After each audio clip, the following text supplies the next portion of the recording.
Hi there. This is a video tutorial for faith community leaders or volunteers who want to get started live streaming their worship services using open broadcasting software.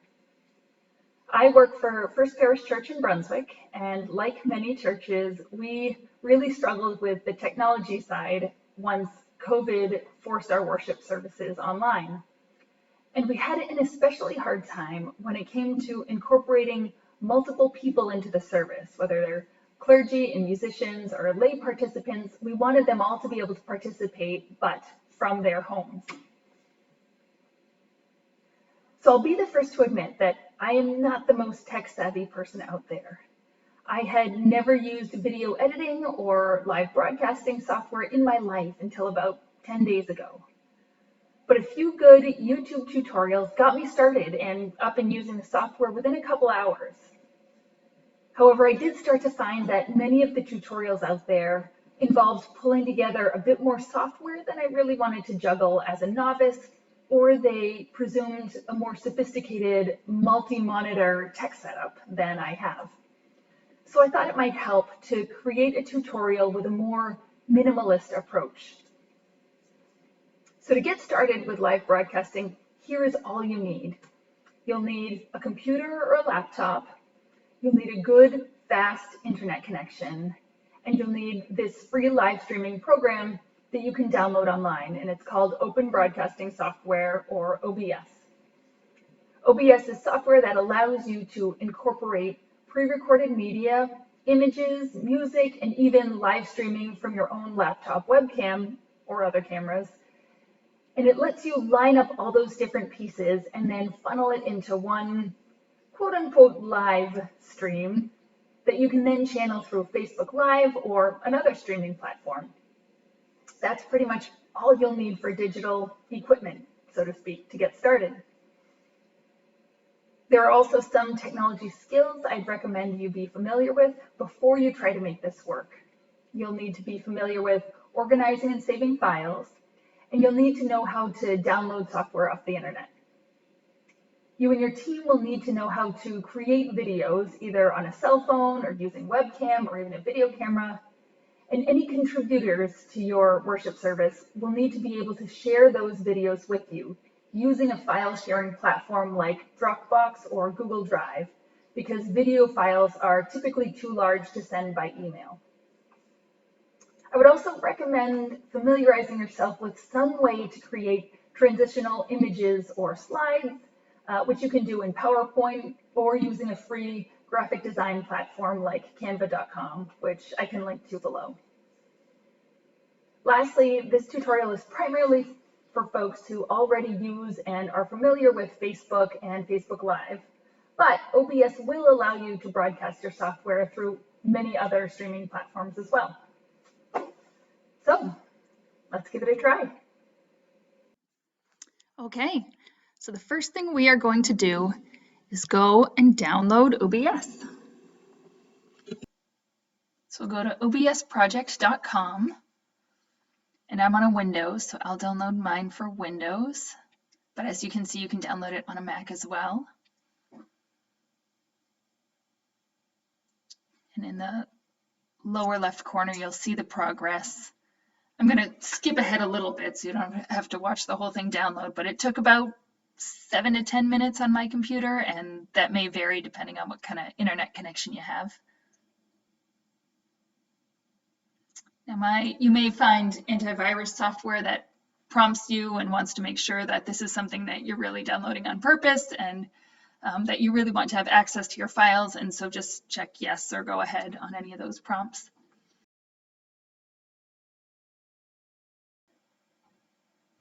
All right, let's open it up.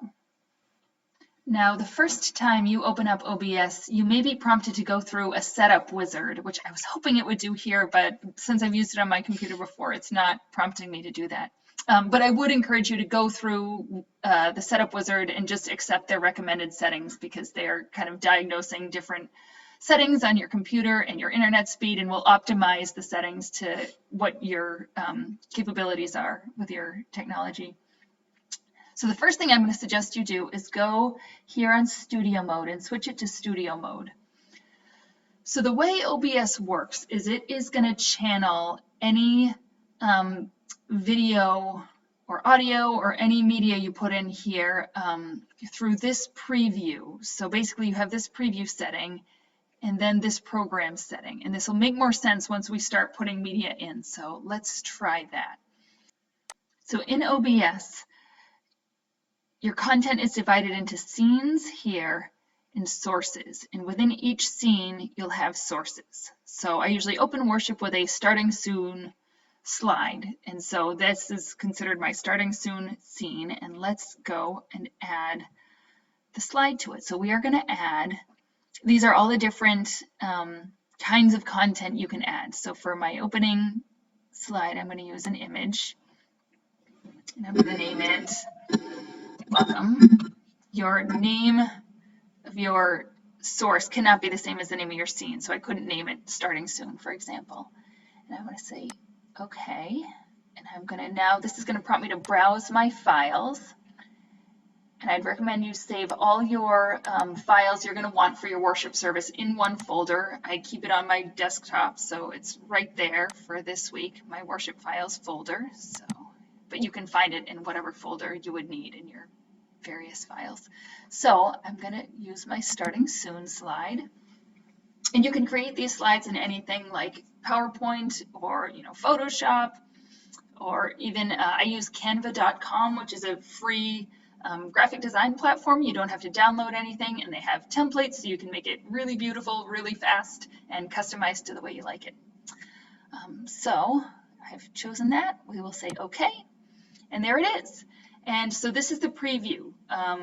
And here is where you'll see it's got these red lines around it with anchor points. So I could, make it smaller if I wanted to, or bigger. You can do different kind of editing here in this preview slide. And then when you're ready for it to go, quote unquote, live in your live stream, you would hit transition, and then it will show you live in your program. So let's add some more content so we can actually see what that looks like. So let's add another scene with this plus sign here. And let's see, maybe our next scene will be the prelude.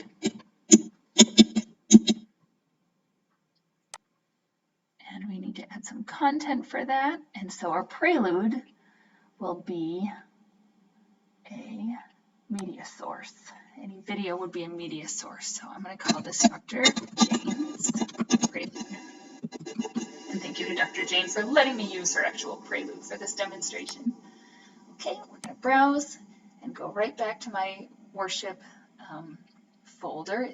You can see here where it's looking, but it's going to remember that's a folder that I have my content in and default to that. So here's her prelude. Tap that and open.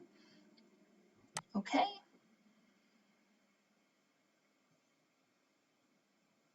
And it doesn't show here, but you see that little teeny red dot, it's here, and this is just kind of a glitch. But here when I transition it, oh, and she's upside down. What should we do? Okay, so we go back into our preview, and let's see, when in doubt, edit, transform. Aha, see, look at all these options to rotate 180 degrees. Oh, doesn't that feel better?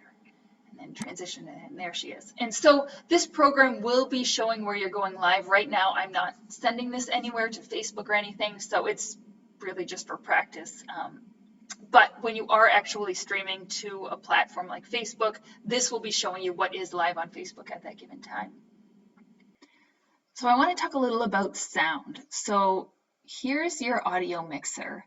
And I don't know much about mixing, but I did catch on pretty quickly that I wanted to have any of these off. So you just tap this little, megaphone to switch it off. Now, here, Dr. Jane's Prelude, you see the name of the file I put here. You definitely want that to be on, and I keep the volume all the way up. I know we could probably mix it and balance it, but I know so many people have such a hard time hearing it anyway, so I just max it out, and they can, any viewer or listener can adjust it the way they want on their own device. But I don't want my live stream picking up any audio from my desktop, and I definitely don't want it picking up my mic as this is going on, unless of course I'm doing something in the service. But in general, if there's another video playing, I obviously don't want background noise from my house. But you'll also notice there's no sound. Right now, Dr. Jane is playing, but there is no sound in the preview, which I found frustrating because I want to be able to, as I'm watching it and prepping my next transition, I want to know how far along she might be. So here in this little settings wheel, you can tap that and go to Advanced Audio Properties. And here you see audio monitoring is off.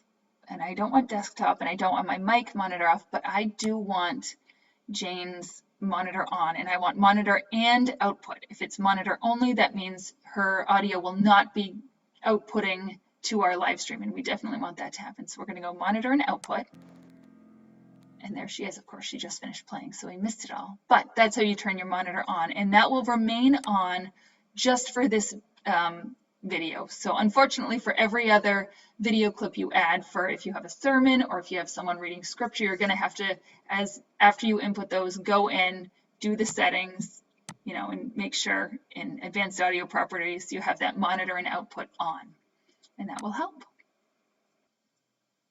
So that's how you add video. So any video, whether it's music or whether it's a sermon or someone reading a scripture, would work like that. You just go and you create a scene just for that piece of the worship service, and then you would go into your sources and add your source for that piece of worship.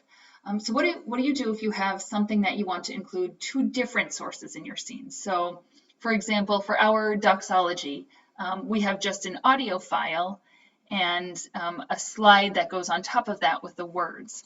So let's add a scene for that. We'll just call it offering. Okay, and then we'll add our sources. And so now for our audio source, that is still a media source. And so we'll call that our doxology music.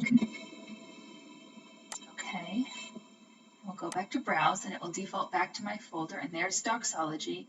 And you'll notice these are only media files, so it kind of knows to only look for media files. So if you have a bunch of other stuff in your worship folder, so for example, you don't see all my slides, my image files, because it's only looking for media files.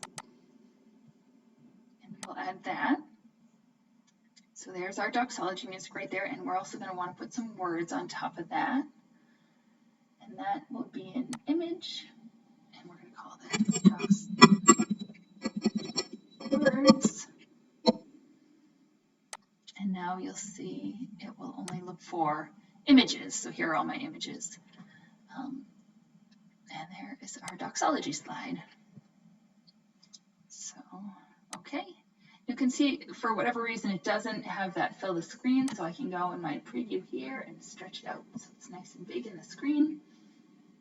And there it is, and we'll transition that over, and then, well, for some reason that's not, see there's that line there, we don't want that, so we can make this a little bigger.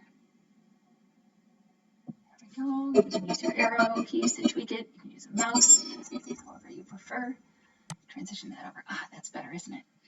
Okay, and we're gonna want our audio preview, so we'll go into our settings, and Advanced Audio Properties, and doxology music.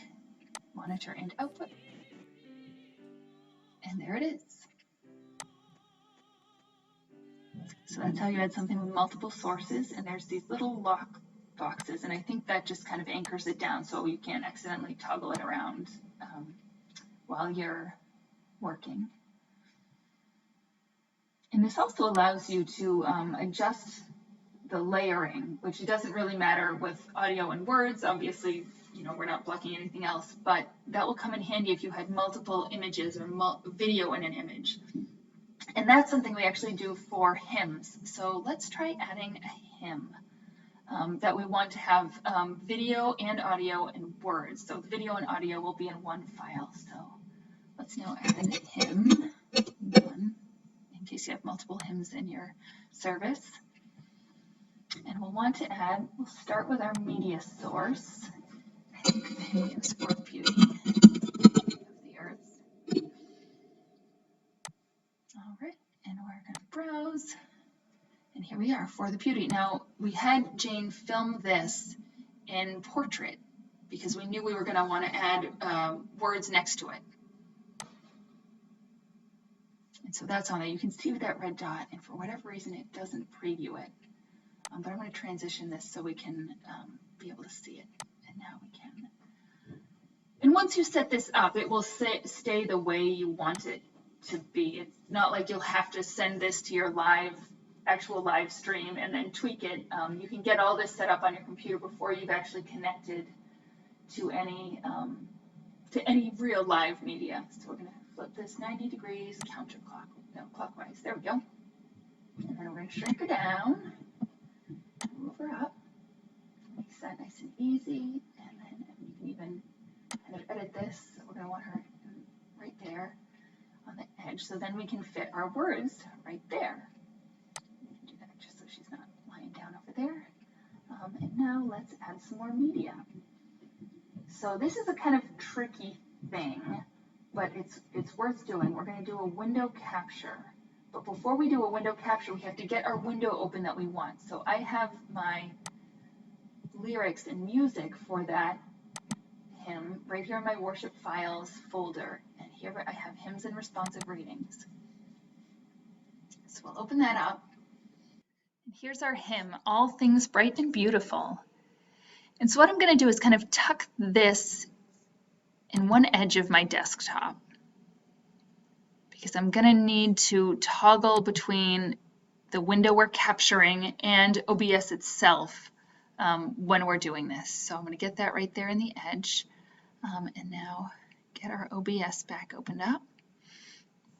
And I'm going to shrink this down a little bit too. So I have them both there sort of in my grasp, so I can toggle between them as needed. And again, it's very important you have your window open that you want to capture from, because OBS will only look at windows you have open. Okay, so we're in our scene, hymn number 1. And now we have our video and audio source, and now we'll add another source, which will be window capture right here. We're going to create new, and call this music. All right, you see there it's capturing it in a sort of clunky way. Oh, yes, we say okay. And obviously we don't want all this part of my screen. So this is when we just kind of tweak this window to get it to show what we want. It's not elegant, but it works for our folks. And I know other people have used PowerPoint slides to show their words, and so you could easily do this window capture with PowerPoint as well and toggle through your PowerPoint slides as your music is going. Our folks really love having the music notation, so we wanted to find a hack to make that work. So this is what's going to work for us now. I want that hymn to play again. So if you're kind of playing with a video and it ends, you can't really restart it, but if you just go into something else, transition, it will kind of come back from something else, if that makes sense. Okay, so we want to work with this, and now this is when I am going to use my layering feature here in sources, and I'm going to layer my music. I think maybe I'll do that. Oops. I'll do that underneath. Let's see how that works. Yeah, that's a little better. And I want to make the music as big as possible so it's as easy for folks to read, because some people will be watching on a phone and some will be casting to their TV, so we're trying to sort of make it work for everyone, as many people as possible. And I can sort of scooch Jane right over there, because I think it's nice to be able to see her, but obviously we don't need as much in the screen. So let's start with that. And now as she's singing, I can go, you'll see my mouse sort of in the live stream, which isn't ideal, so I kind of sneak it around. But here I can scroll because I can see my window here. So that's why I have this sort of clunky OBS window and Word window here, and scroll as she sings so people can see it. And so this is also the way you could, if you had PowerPoint slides open, you could toggle them, between the slides for each verse if you wanted. So yeah, this has worked for us. Again, not elegant, but it works. And, you know, I'm still new to this. And as you get in and experiment, there may be more clean ways to do these different things. But like I said, this is sort of a hack for folks who are like me and not the most tech savvy, but want to find a way to keep making worship happen and generate the best possible experience that, you know, simulates being live in the sanctuary together, being able to sing together, seeing the people you see, seeing the kind of music you're used to seeing. So yeah, we're going to keep working, but this has worked for us for the last couple of weeks. So there we go. That's how we do a hymn. So the last thing I want to show you how to do is how to now incorporate yourself live into the broadcast. So for that, we'll create one more scene. And we can just call this, I mean, you can name it after what the portion of the worship is going to be, or you can just call it, you know, live webcam.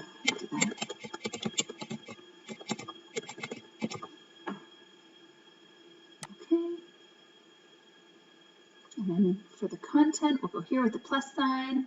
And for this, we're going to use video capture device. And I'll call it Jesse's webcam. And this is where you'll have options to choose between different kinds of cameras if you have different ones connected to your computer. But I just have the one. So we'll say okay, and there I am. And I can have myself fill the screen if I want. You can crop your frame too. So for example, if you've got a big mess on one side or the other and you don't want everyone to see it, all you have to do is hold down the Alt key, and this will work for any content too. So hold down that Alt key and then drag this in, and you see how it doesn't shrink my whole self down. It actually literally, Alt key, crops out any pieces I might not want in there. So, and you can do that with any of the media. You can do that with videos you've imported, or you can do that with pictures, anything you'd like, you can crop that way.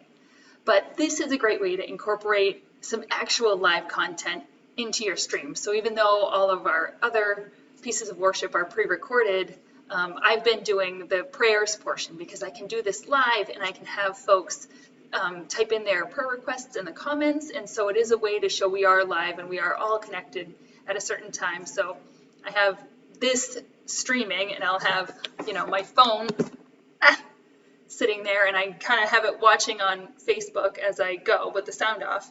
And then I can see live prayer requests and respond to them. So it's just one other way to get some togetherness in spite of everything else that's going on. Forgot the most important part when you are doing this live, if you have turned off your mic. So you can see it's yellow and red here. It knows I'm talking, and that's kind of signaling to me like, hey, I'm here. Are you sure you don't want me on? So in the live broadcast, I have to remember. And so I write at the top of any notes I have for my prayer, I say, mic on, Jesse. And there, that has me turn it on. And there we go. So now OBS would actually be capturing my audio for this.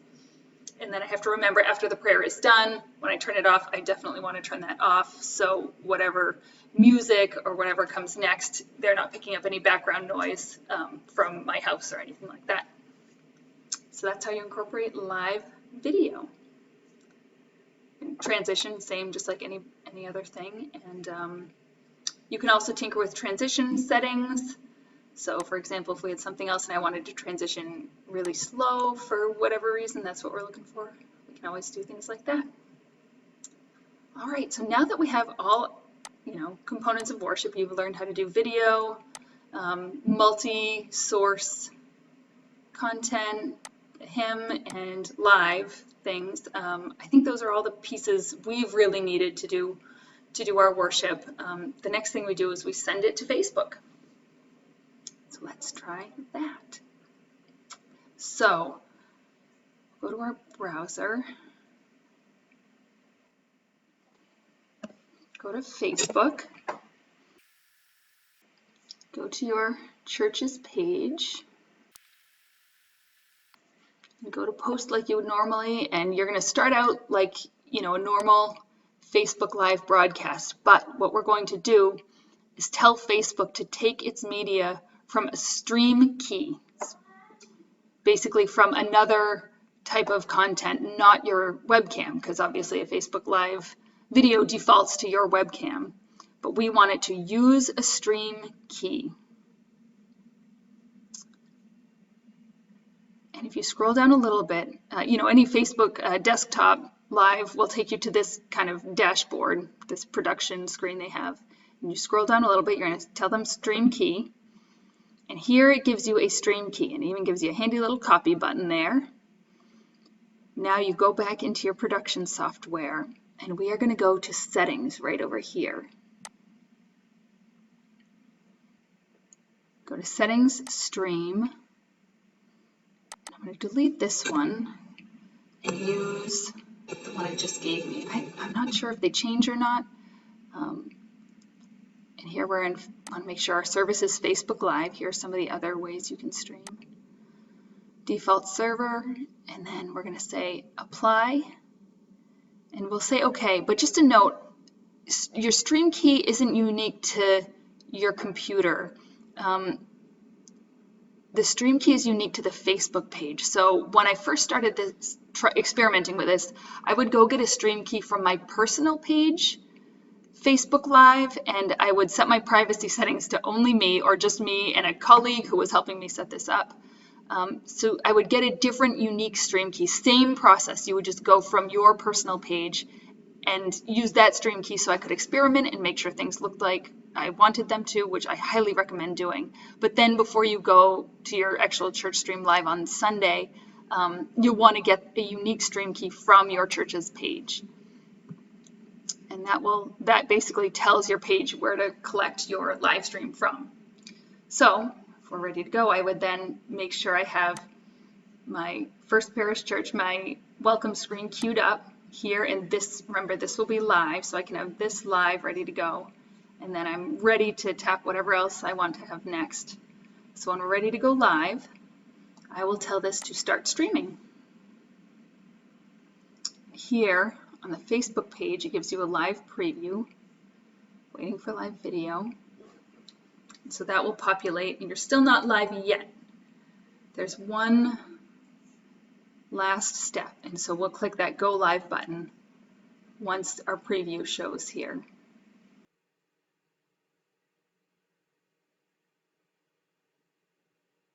And there it is. So now it's ready. Now that it's showing us that preview screen, and now we say Go Live. And we will be live here until you tell it to end.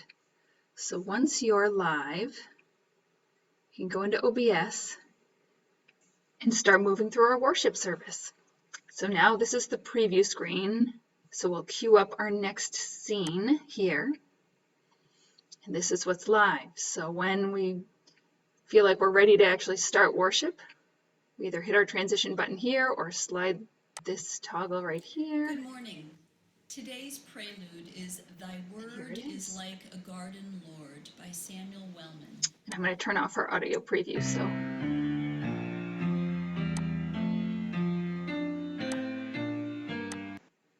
there, I'm just turning that off so Jane and I aren't competing for audio here. So yeah, so you can sit and watch the service, and if you have that audio preview on, you'll be able to hear and pay attention and kind of know when her piece is done. I wish there was a way to keep track of the time. Like they showed one of those timer bars with a little bug on it, like they do on other streaming platforms, but not so here. So you do have to be paying good attention to know when one video ends and when it's time to play the next one. But so for the purposes of our experiment, we'll say she's done and we'll transition to our next piece, which will be the offertory. Hit our transition button. And while this next piece plays, you get your next part queued up in your preview window. And here again, make sure your window is open that you're going to be using for that next piece. So you can scroll down as you need to. And then when our doxology is over, and I would have the sound preview on, but I turned it off so I wouldn't compete with it. You hear when the doxology or whatever that next piece is ends, and you transition. And as she plays her hymn, you can scroll along or use your PowerPoint or whatever your preferred method is to show words. When she ends there, transition to your next piece, which in our case is, oh, here I am in preview. When I'm ready, I would turn my mic back on, very important. Transition, and now I'm live on that live stream. Until, and normally you might want to have an end of worship slide just to kind of close everything out, tie it up. But for this purposes, we'll just go back to that slide, and there we go. And that would be the end. And now all we have to do is go back to Facebook to end our worship service. End live video. Yes, we want to end it. And then we want to go back to OBS and say stop streaming. You can do those in either order. I just wanted you to see both methods. And that's it. That's how we do our live stream. The biggest piece of advice I have is to practice. Do some dry runs, get the media on your computer, start lining them up in your scenes and your sources, practice the transitions, and try going live on your private page to make sure your internet can handle it. My internet at home can't. I don't have very good internet, so I get everything set up at home. My computer can handle all this just fine, and it can download the files from my colleagues. But when it comes time for the actual live stream, it's pretty heavy. So I come to the office and that manages it just fine. But even Sunday morning, I do another dry run on my personal page just to make sure I got everything right, because there's a lot to remember with all the sound pieces and transitions, and then you stay, you pay attention, you worship, you kind of guide everyone through everything with your transitioning between scenes here. So I hope that helps. It may not be the most elegant live stream worship out there, but it's manageable for folks who don't have experience doing AV stuff. It's something you can learn within a week or so and then be up and running and hopefully get your folks connecting in a new way and providing worship in a way that feels comfortable and seamless and doesn't have the distractions that, at least for us, we had when we were trying some other clunkier ways of making worship happen. But I wish you the best of luck. I hope you find something that really works well for you and your community and helps us stay a little more connected during this time. Thanks for watching.